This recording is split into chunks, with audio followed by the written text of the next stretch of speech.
अब हमारा टॉपिक है, नेक्स्ट हमारा टॉपिक है जो सेंट्रल बैंक है, ठीक है, जिसको हम रिज़र्व बैंक ऑफ इंडिया भी बोलते हैं, ठीक है ना। जो सेंट्रल बैंक है बच्चे, दिस इज़ अपेक्स, ठीक है। अपेक्स जहाँ हम इसे सुप्रीम बॉडी भी कह सकते हैं, मतलब जितनी भी नीचे बैंक्स हैं, लाइक जैसे SBI होगी, HDFC होगी, ठीक है, एक्सिस बैंक होगी, वो सभी सेंट्रल बैंक के अंडर में आती है। सो इसलिए इसे head of the bank means के अपेक्स बोला जाता है, ठीक है। याद रखना जी word apex bank, that controls regulates and direct the entire banking and monetary structure of the country। बल्कि जितनी भी सारी बैंक्स आती हैं उनको कंट्रोल, रेगुलेट एंड डायरेक्ट करना, और जो इसके मॉनेटरी स्ट्रक्चर है इकॉनमी का, जैसे मनी सप्लाई, ये सब कौन कंट्रोल करती है? सेंट्रल बैंक कंट्रोल करती है, ठीक है। Basically all the financial developed countries have their own central bank, ठीक है। जितनी भी मतलब कंट्रीज़ हैं सबकी अपनी सेंट्रल बैंक होती है। तो इंडिया की सेंट्रल बैंक को क्या बोलते हैं? Reserve bank of India. ये कब बनी थी? 1 अप्रैल 1935 को, ठीक है। सो इसका फर्स्ट फंक्शन है, it is a currency authority, ठीक है।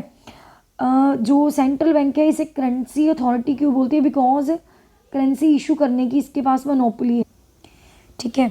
जो इसे करेंसी अथॉरिटी इसलिए बोलते हैं क्योंकि इसके पास है सोल, ठीक है, इंडिविजुअल मीन्स के जिसके पास मोनोपोली है, ठीक है।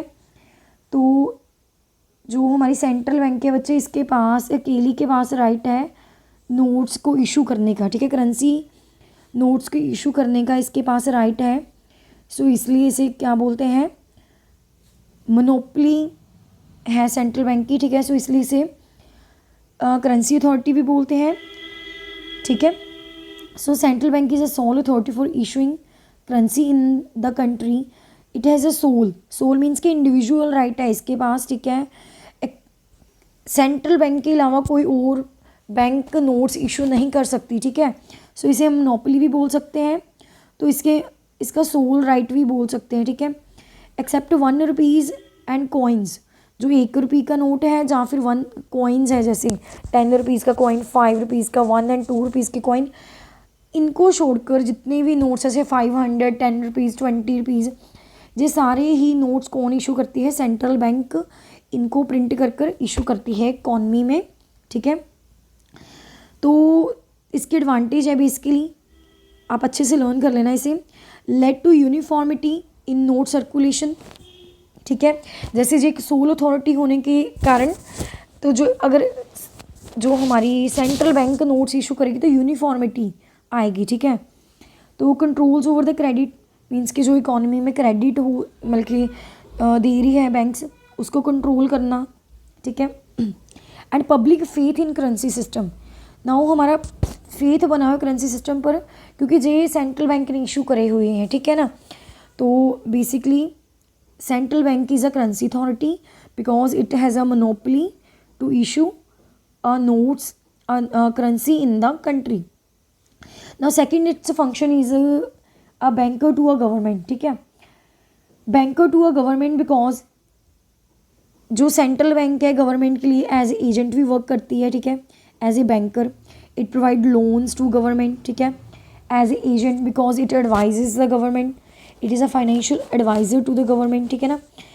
It manages the government accounts across the country and it helps the government in framing policies, regulating the market, money market, acting as advisor to the government। and इसका function है it supervises and regulate the money supply effectively through the central bank। Government central bank की help से जो money supply है economy की, ठीक है, उसको रेगुलेट कंट्रोल कर सकती है, ठीक है। बेसिकली हमने पढ़ा how it is a banker to a government because it provide loans to a government, ठीक है। It act as agent to the government, it act as a financial adviser, it helps in making policies, ठीक है। और it act as a supervisor for the government, so to control the money supply in the economy। now it is a lender of last resort, ठीक है। when the commercial banks fails to meet their financial requirement from all their sources, then they can approach the central bank for loan and advances, ठीक है। जैसे हम अपनी example देखें, हमें कहीं से भी पैसे ना मिले तो हम अपने पेरेंट्स से ले सकते हैं। सेम वे आरबीआई जो कमर्शियल बैंक से है नीचे वाली, उनका पेरेंट्स की तरह ही वर्क करती है। अगर उनकी फेल हो जाए, ठीक है, बैंकिंग रिक्वायरमेंट उनकी मीट ना हो, if they fail to their financial requirement they can approach for loans and advances, ठीक है। तो वो लोन के लिए, एडवांसेस के लिए किस पास जा सकती है? सेंट्रल बैंक के साथ, ठीक है।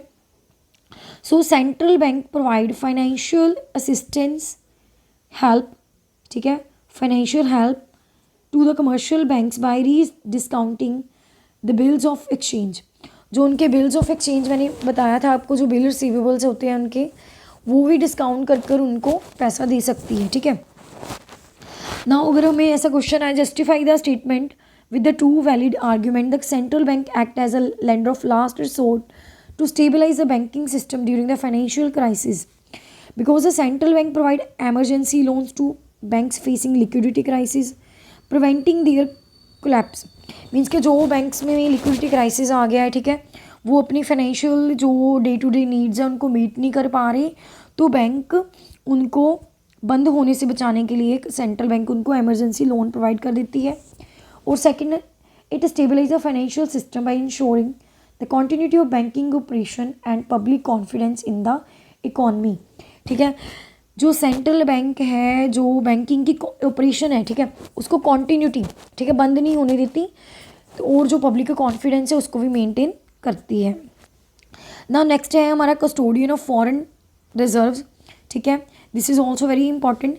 The central bank as a custodian of a country's foreign reserve including gold, international currencies, ठीक है। जो सेंट्रल बैंक है, ठीक है, जितना गोल्ड हो गया, चाहे इंटरनेशनल करेंसीज होगी, जैसे डॉलर्स हो गई, ठीक है ना, पाउंड्स हो गई, ठीक है ना, उन सबको अपने पास से एज ए रिजर्व रखती है। क्यों रखती है? Because to ensure the exchange rate stability by regulating foreign exchange transaction and maintaining reserve. मतलब कि इसका बेसिक पर्पस है जो अपना एक्सचेंज रेट है ना उसको स्टेबलाइज करना, ठीक है ना।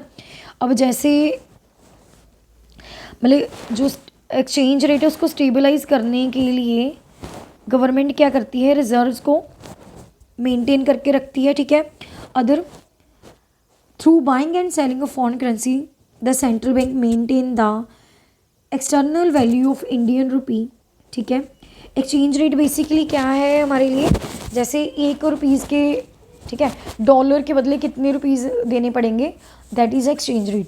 तो उसको स्टेबलाइज करने के लिए जो इंडियन रुपी की एक्सटर्नल वैल्यू है, जैसे मैंने बताया $1 के लिए बदले कितने रुपीज़ देने पड़ रहे हैं हमें, वो उसकी एक्सटर्नल वैल्यू है, ठीक है। उसको स्टेबलाइज करने के लिए central bank foreign exchange reserves को मेंटेन करती है, ठीक है।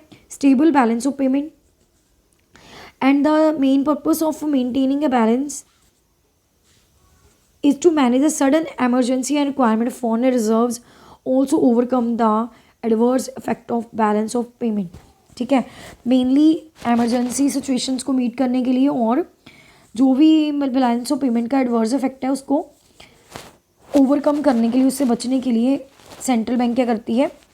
रिजर्व्स को, फॉरेन रिजर्व्स को मेंटेन करती है, ठीक है। बेसिकली हमने क्या पढ़ा इसमें? Through buying and selling foreign currencies they maintain the external value of Indian rupee and they stabilise the foreign exchange reserve and maintain the balance of payment, ठीक है ना। इसके बाद आ गया custodian of cash reserve. As a commercial bank keep some proportion of their deposits with the central bank, ठीक है। उसे हम कैश रिजर्व रेशियो भी कहते हैं, आगे पढ़ेंगे हम इसको भी।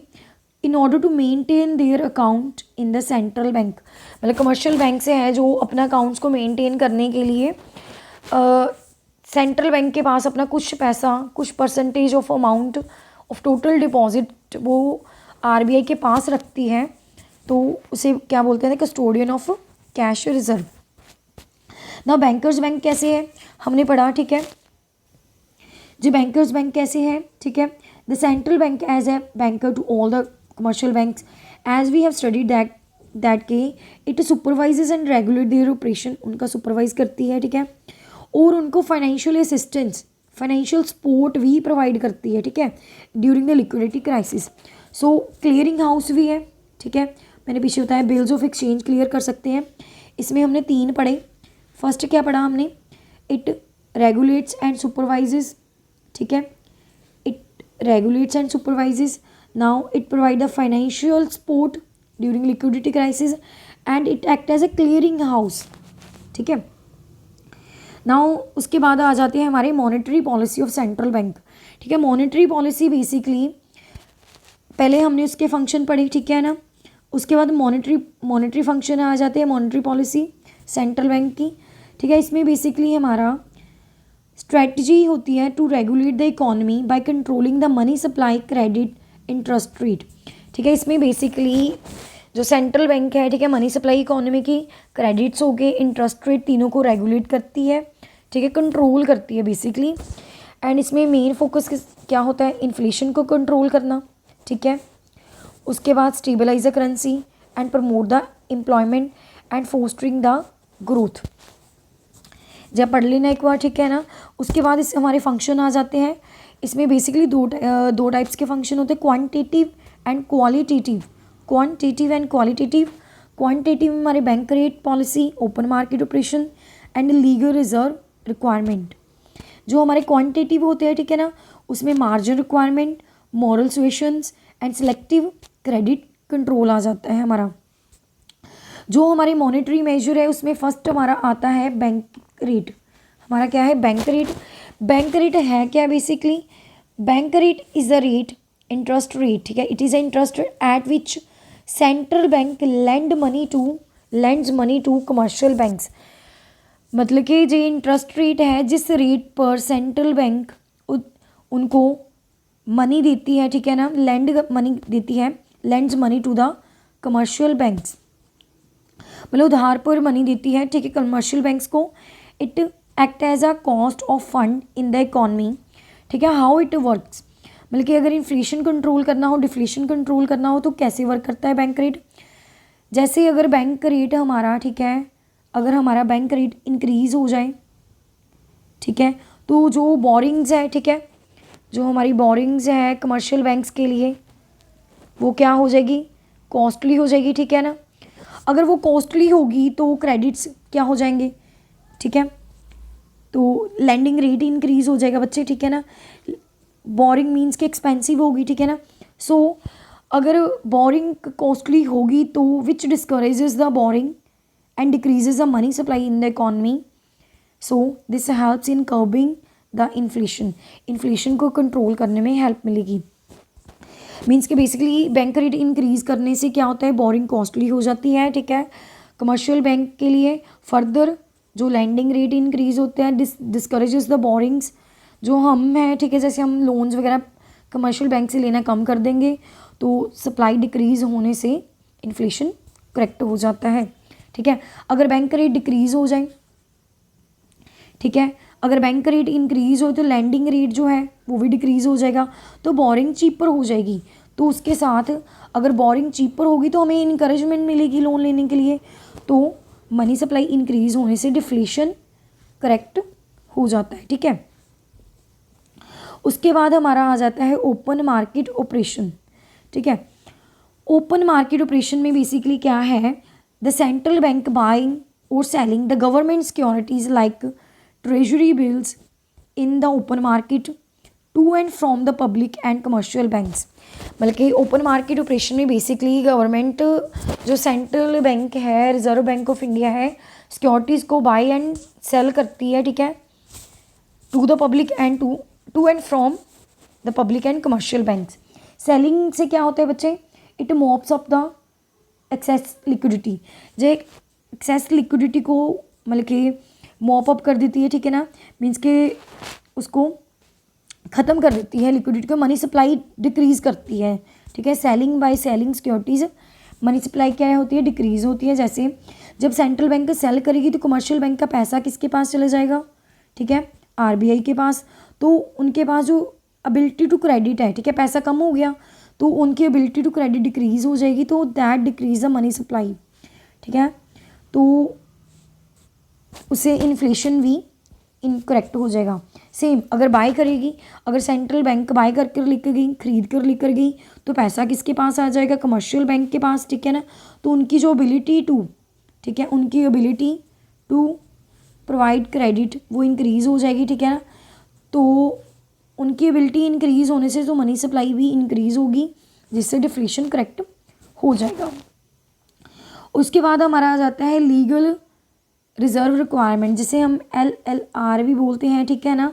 लीगल रिजर्व रिक्वायरमेंट बेसिकली क्या है हमारी?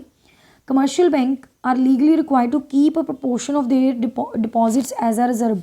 मीन्स के सब कमर्शियल बैंक्स को अपने डिपॉजिट्स का कुछ परसेंटेज एज ए रिजर्व रखना पड़ता है, तो उसे क्या बोलते हैं हम?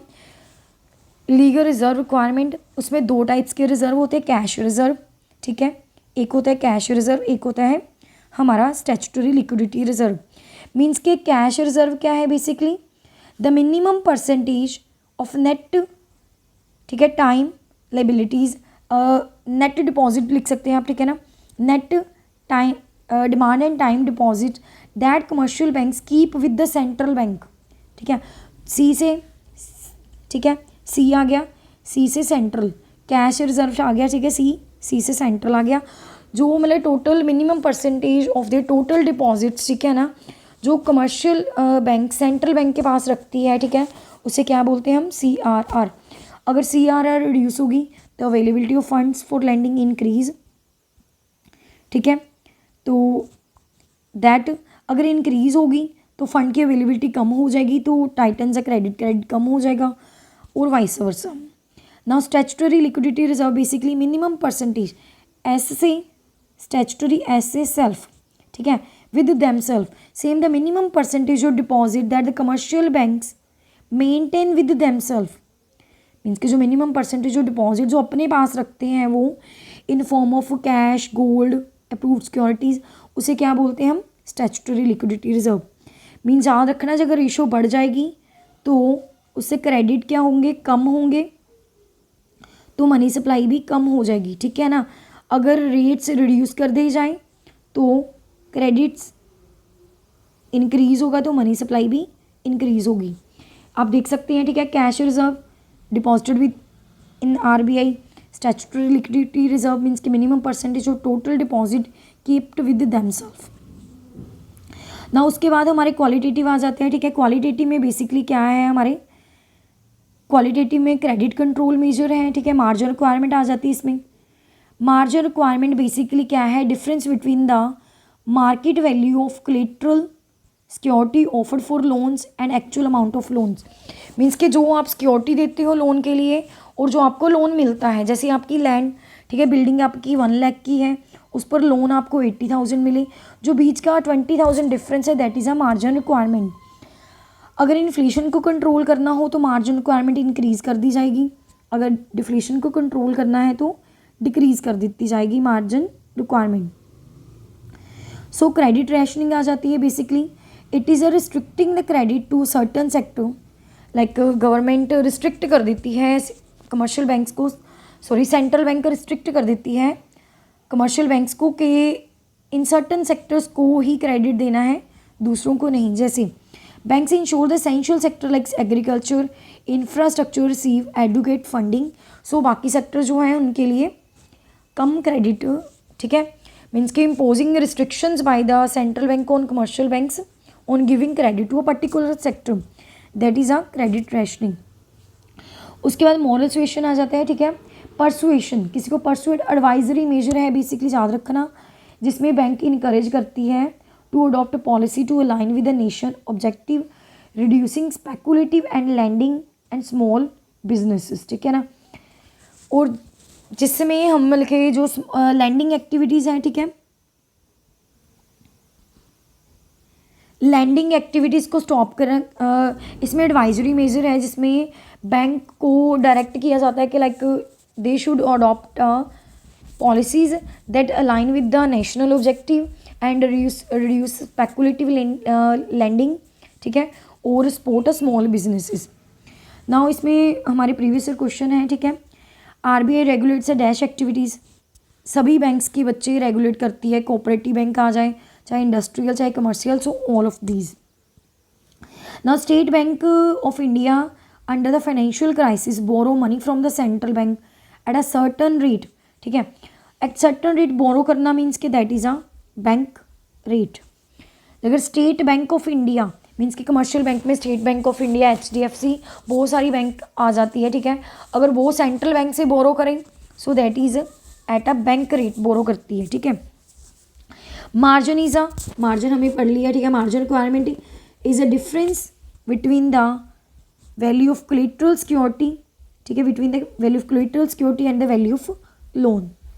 So the study the relationship in the first pair, देखिए रिलेशन स्टडी करेंगे फर्स्ट पेयर में क्या दिया हुआ है, उसके अकॉर्डिंग हमें सेकंड पेयर कंप्लीट करना है।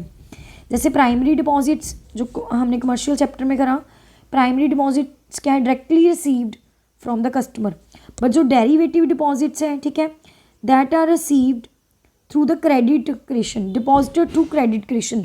हमने वो टेबल करा था लास्ट प्रीवियस वीडियो में, आप देख लेना, ठीक है। Deposits created through credit creation, derivative deposits are created when the bank lend money and borrower deposit the fund back into the banking system and expanding the money supply. So this is a derivative deposit. So आप इसका meaning भी यहीं से कर लेना, ठीक है, एक बार। नाउ फिर से रिलेशन आ गया, ठीक है। CRR is a percentage of deposits kept with the central bank. जैसे मैंने आपको बोला C फॉर सेंट्रल, ठीक है, C for cash reserve, C for central. जो सेंट्रल रिजर्व बैंक के पास परसेंटेज जो डिपॉजिट कीप करेंगी उसे हम CRR बोलेंगे। जो SLR, S से सेल्फ, ठीक है, ऐसे देन सेल्फ, जो अपने पास proportion of total deposit kept करेंगे तो उसे क्या बोलते हैं हम, SLR, स्टैट्यूटरी लिक्विडिटी रेशो। बच्चे इन सब डिफाइंस की मीनिंग भी बहुत इंपॉर्टेंट है, ठीक है। उसके बाद हमारा आ जाता है open market operation involve central bank buying and selling securities to regulate money supply. बिल्कुल, जो सेंट्रल बैंक है हमारी मतलब कि ओपन मार्केट ऑपरेशन में सिक्योरिटीज़ को बाय एंड सेल करती है, ठीक है, मनी सप्लाई को रेगुलेट करने के लिए। नाउ उसके बाद हमने पढ़ा था कि सेलिंग को लिक्विडिटी डिक्रीज़ करने के लिए, स्क्वीज़ आउट करने के लिए, मॉप आउट करने के लिए यूज़ करते हैं, ना कि इंक्रीज़। सो परचेजिंग से लिक्विडिटी इंक्रीज़ होती है, ठीक है, परचेजिंग से हमारी लिक्विडिटी क्या होगी, इंक्रीज़ होगी, बट सेलिंग से लिक्विडिटी डिक्रीज़ होगी, ना कि इंक्रीज़। सो क्या होगी, डिक्रीज़ होगी। So second statement is false and first is correct. Now by giving the valid reason explain the following function fall under which banks send lender of last resort, ठीक है ना। इसमें से आपने देखना है कि इन दो कंडीशन दी हुई उन्होंने, इनमें से देखना है कि last lender of last resort में कौन सी कंडीशन आती है, ठीक है ना, कौन सी स्टेटमेंट आती है। Providing loan to a commercial banks during a financial crisis, बिल्कुल बिल्कुल करेक्ट है, ठीक है ना। लैंडर ऑफ लास्ट रिसोर्ट का मतलब ही है central banks provide commercial bank loan during a financial crisis. So first statement ही इसका करेक्ट आंसर है। Creating credit through derivative deposit, no, it is not a function of central bank, so it is a function of commercial bank. ना उसके बाद हमारे कुछ question है demonetisation के, देख सकते हैं आप, ठीक है। डीमोनेटाइजेशन बेसिकली प्रोसेस से क्या है, it is a process of withdrawing legal status of currency as a medium of exchange. It is a process of withdrawing, ठीक है, currency from the circulation. It is a process of withdrawing currency from the circulation भी कह सकते हैं हम, ठीक है ना। और it is a withdrawing the legal status of currency as a medium of exchange. Now demonetisation के बेसिकली मेन मोटिव क्या है, ब्लैक मनी को कर्ब करना, reduce black money and reduce counterfeit currency circulation in the economy. So हमारा ठीक है ना जी, दोनों करेक्ट है, ठीक है। During demonetisation government declare specific currency note invalid, जैस बिल्कुल जे भी करेक्ट है। Replacing them with the new notes, जैसे हमारी डीमोनेटाइजेशन 2016 में, उसमें ये दोनों स्टेटमेंट करेक्ट है बच्चे। जैसे 2016 में 500,000 के नोट्स विड्रॉ कर लिए गए सर्कुलेशन से, ठीक है, तो that is a demonetisation. Now demonetisation मैंने आपको पीछे बताया, it is a process through which currency note are withdrawal from the circulation to combat, to fight with the corruption, ठीक है, stop corruption, counterfeit currency and unaccounted money in the account in the economy. Now the impact of demonetization basically क्या है, what step the individual business take to adapt to the changes in monetary system. बच्चे हमें पता है demonetization में basically हम digitalisation की ओर, ठीक है, हमारा स्टेप हुआ, ठीक है ना, जैसे डिजिटल पेमेंट अडॉप्ट करनी बेस्ट मेजर है, यूपीआई, वॉलेट, ऑनलाइन बैंकिंग, ठीक है ना, business setup, point of sale machines, integrate digital infrastructure basically create करना. उसके बाद हमारा जो है, ठीक है, प्रॉपर फाइनेंशियल रिकॉर्ड कीपिंग, ठीक है, कंप्लाइंस विद टैक्स लॉज, हमारी मतलब कि प्रॉपर टैक्स लॉज की ट्रांसपेरेंसी रखनी ऑपरेशन में. और स्कूल्स में भी जैसे कैंपेन वगैरह, ठीक है ना, लॉन्च करने, प्रोग्राम्स लॉन्च करने, जैसे education and awareness campaign about digital literacy that empowers the individuals and business to embrace the modern financial tools, reducing the dependence on accountability curbs black money, align with the government to formalize the economy. Basically to come with the demonetization, ठीक है, उसके impact को neutralise करने के लिए basically हमें कौन कौन सी अडेप्टेशन करनी चाहिए, ठीक है ना. Basically adopted digital payment like now we are using UPI, mobile wallet, online banking, ठीक है. तो बिजनेस में पॉइंट ऑफ सेल मशीन्स या इंफ्रास्ट्रक्चर डिजिटल होना चाहिए. और स्कूल्स वगैरह में, ठीक है, प्रॉपर अवेयरनेस कैंपेन वगैरह अबाउट द डिजिटल लिटरेसी, ये सब लॉन्च करने के साथ साथ हम जो भी डीमोनेटाइजेशन के साथ चेंजेस आएंगे वो उसे एम्ब्रेस करने के में ईजी होगा, ठीक है. सो इसके बेसिकली के फंक्शन क्या है, इसके बेसिकली बेनिफिट क्या है. It reduces the black money in the economy, ठीक है. It promote digital payment and curbing the counterfeit currency. Demonetisation eradicate stop fake currency and money security, ठीक है. It reduce the fake currency in the economy. Okay, thank you.